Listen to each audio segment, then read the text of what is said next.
अच्छा भी जिन्ने मुंडे विच बैठे ने एक गल करो हाँ जेडे मुंडे कान च मुरकियां पाउंदे ने साडे नबी ने मुरकियां पाइयां आड़े खोता कटिंग कराउंदे ने एक पासे मना ले एक पासे रख ले जिवें नवां नवां फालज होया हुंदा है ये वालां नूं भी फालज ही हुंदा है दसो नबी पा ने इंज वाल कटाए सी कदी ओए मेरे पुत्रो तुसीं किहड़े पासे तुर पे जदों तेरे नबी ने काम कीता ही नहीं ते तू कलमा पढ़ के क्यों ये काम करन दिया हाँ धागे डोरियां पाउंदे ने मैं एक दिन ना इछरे लंघिया ते मेरी गड्डी दे अगे ना एक मुंडे ने गुत्त कीती ते मुरकियां पाइयां ते मैं डरदा हार ना दवां भी जे भाई कोई बीबी होई ते मैनू आखे ना मौलवी नूं आखर आई यार मारदा मैं हार ना दवां गुत्त कीती ते मोटरसाइकिल चलावे पई मैं कहा चल लौरन हैगी है चलाई आउंदी है ठीक है मैं कहा ठीक है मैं ना बड़ी सबर कीता ते मेरा यार जानदा जदों आया ना कलमा चौक वाला पुल वो राह ही ना दवे मैं फिर खीर आख्या चंगा फिर मौलवी तुहानू पता मुर्दियां नू कवर च छड्ड आउंदे ने मैं फिर ना लागे लागे करके ना हारन मार के ते जदों मैं ध्यान मारिया ना अल्लाह जानदा है मैं उन्हें पूछया शीशा तले करके भी तेरा नां की कहंदा बिस्मिल्लाह मदनी साहब मेरा नाम नज़ीर मैं कहा मैं तो घंटा हो गया नज़ीरा ही समझी जान दिया मैं कहा मर जाए मैं हार नहीं डरदा मारिया भी मेरे गल ना पै जाए मैं कहा तेरी मां ने ते अल्लाह कोलों पुत्र मंग के लिया ते तू कुड़ी बन बन फिर लिया आ गड्डियां च बह जाइए ना तो मेरे बसां च मेरी गड्डी खराब तो मैं बस च बह गया तो वह छला लैके आंदा मौलवी जी छला पा लो बवासीर मुक जाएगी वाही बादी मुक जाएगी एक कोड़ नहीं रहेगा खारिश मुक जाएगी मैं आख्या बड़ी गल है पंजां दा छला तू दहां दा कह रहा है तो बीमारियां वो दसन दियां मैं जड़ियां हुकूमत ने इलाज वालियां दवाइयां भी मुफ्त देनियां छड्डतियां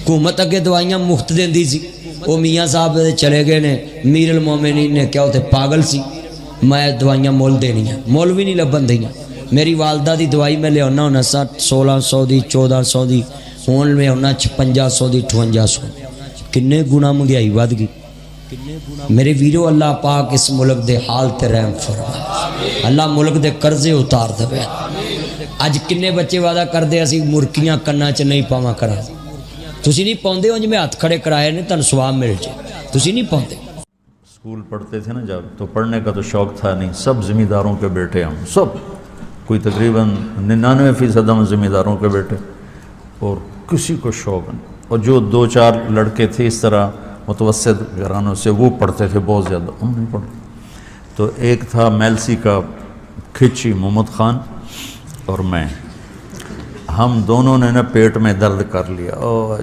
छुट्टी करने के लिए कि भाई स्कूल ना जाएं तो मैं थोड़ा अक्लमंद था वो ज़रा बिल्कुल ही बुद्धू था मैंने वो किचन से राख लेकर आया और उस पर थोड़ा पानी डाला थोड़ी थूकन डाली उल्टी का नमूना बनाने के लिए कि मुझे मुझे उल्टी आई हमारा जो सुवंडन था ना वो बड़ा सख्त था बहुत मारता था तो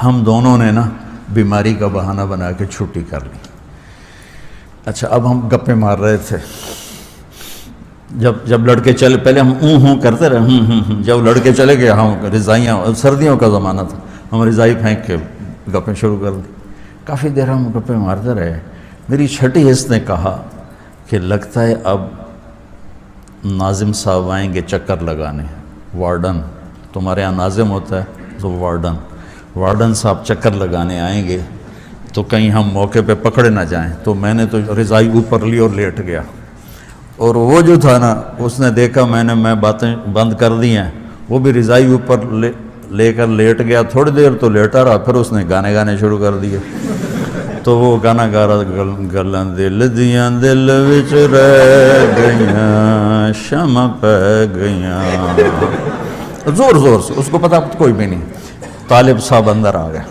मेरे ऊपर भी रिजाई उसके ऊपर भी रिजाई अब वो गल्लां दिल दियां दिल विच रह गईयां शमा पै गईयां और ऊपर से तालिब साहब ने रिजाई हटाई वो शमा पै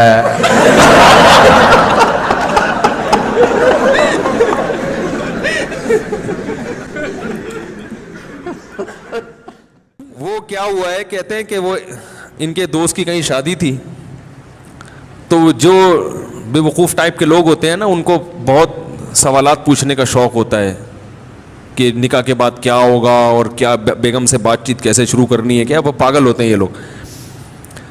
تو یہ آ گیا ان کے پاس, ہمارے جو دوست, نام نہیں لوں گا میں, بیٹھے ہوئے ہوں گے یہاں پہ, ایسا نہ دوبارہ پٹیں دولہے کے ابا سے, پھر یہ ایک دفعہ تو پٹ چکے ہیں, دوبارہ نہ پٹیں گئی, زخم تازہ ہو جائے گا نا ان کا.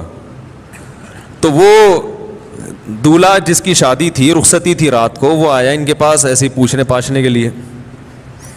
تو انہوں نے بتایا کہ بھائی دیکھو, زوجہ کے پاس جانے سے پہلے اذان دینی ہے تم نے, اس کا فائدہ یہ ہوگا کہ نرینہ اولاد پیدا ہوگی صحت مند. صحت, میں نے تو صرف اتنا واقعہ سنایا تھا, انہوں نے کہا کہ پورا اس طرح ہے کہ اذان بھی کسی اونچی جگہ پہ کھڑے ہو کے دینی ہے. اذان کسی اونچی جگہ پہ کھڑے ہو کے دینی ہے, اور جب اذان شروع کر دو تو درمیان میں رکنا نہیں ہے. درمیان میں رک گئے معذور بچہ پیدا ہوگا, ٹھیک ہے نا. اب یہ جناب شروع ہو گیا, مذاق کیا تھا اس نے, مذاق کیا تھا, وہ سیریس ہو گیا. اب وہ دلہن بیٹھی بھی ہے, یہ ڈریسنگ ٹیبل پہ چڑھ گئے نا, اس سے زیادہ اونچی جگہ ان کو نظر نہیں آ رہی تھی, تو شکر ہے الماری پہ نہیں چڑھا. الماری پہ سے نہیں چڑھا کہ بھائی جب چڑھ جاتا الماری پہ تو کھڑے ہونے کی جگہ نہیں تھی. وہ بیوی کہتی کسی بندر سے میری شادی ہو گئی ہے. وہ ایک آدمی گیا نا نفسیاتی ڈاکٹر کے پاس کہ مجھے وہم ہو گیا کہ میں بندر تو نہیں ہوں. تو ڈاکٹر نے بولا پنکھے سے اترو گے تو میں علاج کروں گا نا اپنا, پنکھے سے تو نیچے اترو. تو ڈریسنگ ٹیبل پہ کھڑے ہو کر انہوں نے اذان کہنا شروع کی. اب وہ دلہن پاگل ہو گئی, چیخنے لگی یہ کیا کر رہا ہے بھائی, پاگل تو نہیں ہے, اور جا کے نا دروازہ بجا رہی ہے. تو یہ اذان کے دوران اس کو کہہ رہے حی علی الفلاح, اس کو اشارہ کر کہ نہیں کرو, اذان بھی چل رہی ہے, حی علی الصلاح حی علی الفلاح, اور اشارہ کر رہے کہ نہ نہ نہ. وہ دروازہ کھولا, دولہا کے ابا نے, دلہن کہہ رہی اس کو دیکھو کیا ہو گیا, یہ کون ہے, پاگل ہے. بھاگ گئی, وہ ظاہر ہے بھاگنا ہی تھا اس نے, گھر چلی گئی, تو نفسیاتی پاگل ہے. تو وہ صاحب مجھے سنا رہے تھے کہ صبح دولہے کے ابا آئے, انہوں نے پہلے دولہے سے تفتیش کی نا کیا ڈرامہ ہے بھائی, تو اس نے بتایا وہ فلاں صاحب نے.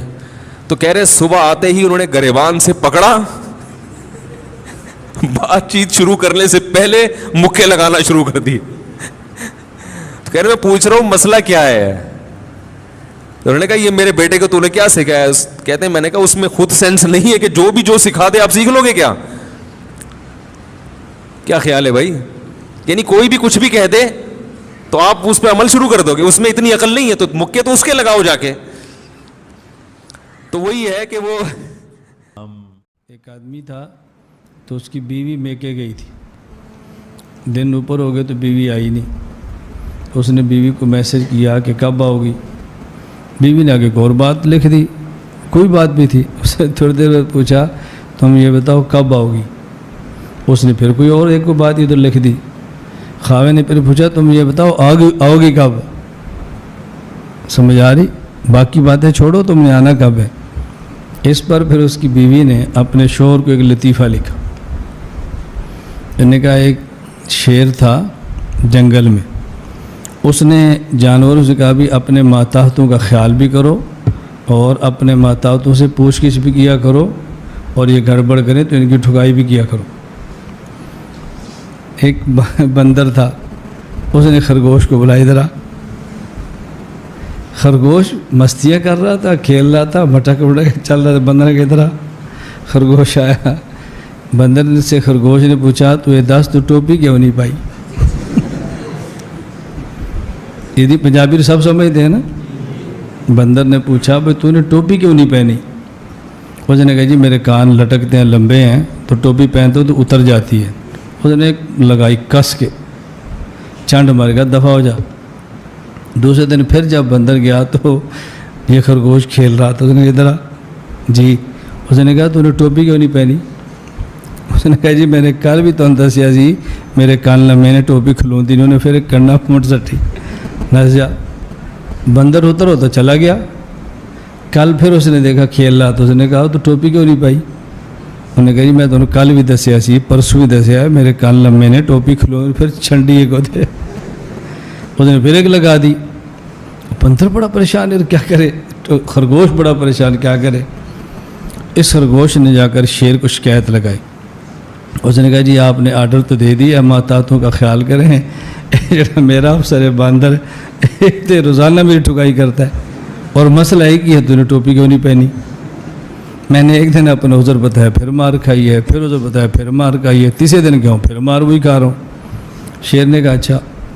तो उसने बंदर को बुलाया, बंदर को बुलाकर कहा भाई मारते हैं माताहतों को लेकर, कोई बहाना तो ठीक होना चाहिए। तो एक ही बात पर एक दिन मारता है फिर दूसरे दिन मारते, इस तरह तो पूरा माहौल ख़राब हो जाता है। मारो लेकिन कोई बहाना ठीक हो। अब देखो मैं तुम्हें एक मिसाल देता हूँ। आप खरगोश को भेजो कि जाओ समोसे लेकर आओ, वो समोसे लेकर आ, फिर पूछो चटनी लाया है? वो जी नहीं, उसको लगा दो एक, चटनी क्यों नहीं लाया? अगर वो कहे जी लाया हूँ तो फिर पूछो कौन सी लाया, दही वाली या आलू बुखारे वाली? कहेगा दही वाली, फिर एक लगाओ, आलू बुखारे वाली क्यों नहीं लाया? अगर वो लाया आलू बुखारे वाली फिर मारो, वो तो दही वाली क्यों नहीं लाया? इस तरह मारते हैं। क्या ठीक है? अब शेर बंदर को समझा रहा था, खरगोश छुप के सुन रहा था। कल बंदर ने खरगोश को बुलाओ, कहा समोसे लाओ। खरगोश गया समोसे ले आया। अब उसने समोसे भी लाया और चटनी लाया दही वाली, और साथ चटनी लाया आलू बुखारे वाली। अब कैसे मारूं? बंदर ने पूछा हाँ भाई समोसे आ गए? जी हाँ। चटनी आंदी है? जी ले आया हूँ। केड़ी आंदी है? उसने कहा जी मैं दही वाली भी लाया हूँ और मैं आलू बुखारे वाली भी लाया हूँ। बंदर ने एक मारी टिका के उसने कहा तू छड़, तू 10 टोपी क्यों नहीं पाई?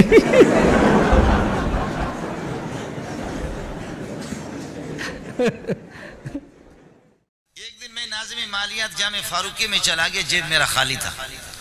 नाज़िम मालियात से मैंने कहा बदबख्त 15-20 हज़ार रुपये दे दो, इमरजेंसी में तनख्वाह आ जाएगी तो ले लेना, करेंगे कोई तरतीब, किसी मुरीद को फंसा देंगे, आप 15-20 हज़ार दे दो। उसने कहा हजरत आप कर्जा न ले, आपके लिए किसी ने कोई लिफाफा दिया है। मैंने कहा बाबा मुझे 15-20 हज़ार चाहिए, लिफाफा से मेरा क्या होगा? उसने कहा ये लिफाफा मैं नहीं जानता, एक बंदा आया, उसने कहा 2 महीने से मैं अमेरिका से आया हूँ, अब मैं वापस अमेरिका जा रहा हूँ, मौलवी मेंगल से मिलना है मुझे, लेकिन आप न मिल सके तो वो चला गया और ये लिफाफा दिया। लिफाफा जब हमने खोला 500-600 पता नहीं कितने उसमें डॉलर थे। मैंने कहा बाबा मुझे 20 हज़ार चाहिए, 15 हज़ार चाहिए, ये 500-600 डॉलर से मेरा गरीब का क्या बनेगा? उसने कहा अल्लाह के बंदे ये बहुत बड़ा पैसा है। मैंने तस्दीक नहीं की। उसने कहा आप थोड़ी देर सब्र करो, आधा पौना घंटे के बाद मैं मुस्लिम कमर्शियल बैंक से होकर के आ रहा हूँ, फिर आपको बता दूंगा। वो जब वहां से आया तो मेरे ख्याल में 42,000 या 43,000 वो लेकर के आ गए उन्हीं डॉलरों के। अब 500-600 डॉलर थे या इससे कम थे, लेकिन 40,000 जब ये बने।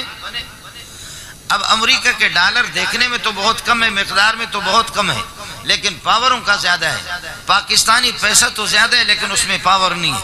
मैंने उस दिन से तौबा किया कि मैं अमेरिका की मुखालफत नहीं करूंगा।